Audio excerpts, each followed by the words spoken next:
Back in the day when we were doing change management, it was the great mantra of the triad: people, process, platform. Those were the three Ps. Get your people aware, on board, skilled, focus on the processes to do that, and then bring in the correct platforms that enable that change. And what seems to have happened has been a transition during which there's been a flip. And as we've moved into this 4.0 digital age, the focus has become, as I said, the seduction has been the technology.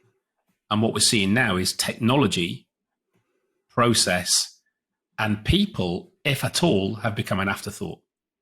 Right. As I like to say, you've lost the lead singer of the trio.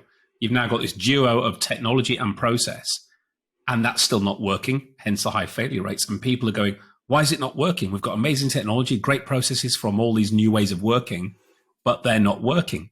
And they can't see the wood for the trees because the answer is you've missed out the third leg of the stool, people. Right. And you're investing in technology, you're investing in consultants, but you're not investing in your people. No.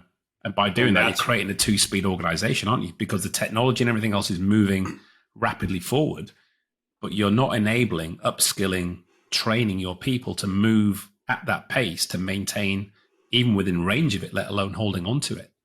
And that's where we're starting to see these major crevices appearing and widening to chasms in organizations. And we hear that from the people saying that the training they do go on isn't of value. You say it's a go and get a badge and you've got a new role on Monday. Well, where's the expertise I'm learning from that? And I think it's a real dilemma that I'm not sure if people are even aware of it. People like Ian Cons saw it, but do you think people see this? Do you think people get this? I think people are overwhelmed.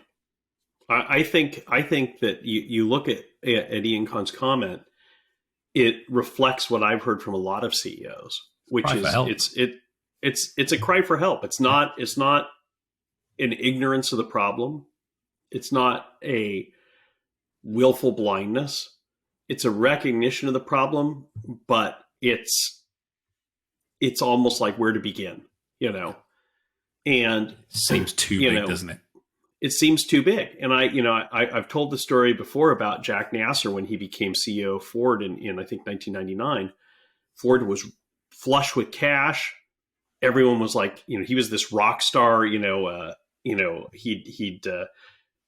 been touched by the golden hand of Jack Welch and stuff, and he was going to come in and he was going to be the guy who saved Ford Motor Company. He was the chosen one who was going to bring back balance to the force. And all of Detroit was like waiting with bated breath to see how he was going to save Ford and remake the auto industry. And he bought tech companies and bought recycling companies and created a digital online, marketplace for automotive components, and it did everything but fix Ford Motor Company, and even changed the color of the blue oval to a different shade of blue at the cost of tens of millions of dollars. I've seen that but he didn't fix Ford Motor Company. And when I talk to people who had been through his whole tenure and asked them what they thought, I mean, the consensus was universal, which is that, as one guy said to me using the perfect car analogy, when Jack became CEO, he opened the hood, looked at the engine, saw what a mess it was, said, "Oh crap," slammed it shut and went and bought a tech company. And I think that's that's partly what fuels digital transformation and stuff too, is like, people come in and they look at their companies and they say, wow, we've got a dysfunctional culture. We're siloed. We don't have economies of scale. I know what we need. Let's get a new computer system and ask McKinsey to, come up with a new strategy for digital transformation for us. Yeah. Instead of asking their people and listening. And instead of tackling the hard work of changing culture, of reorienting the company, of having a hard discussion about what's working and what's not working. That's one of the biggest challenges, that people see the word culture. They understand how amorphous a blob that thing is and how hard it is to shift. But it's not.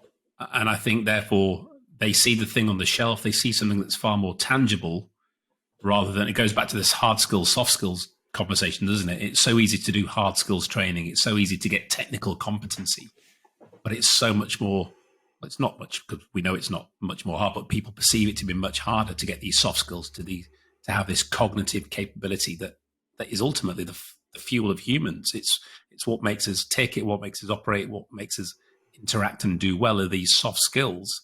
The emotional, cognitive understanding of how we all work, and then bringing that together as a group is what will get these organizations where they need to be and support those at the top who are struggling to find the answers. Thank you for tuning in to The Thinking Leader.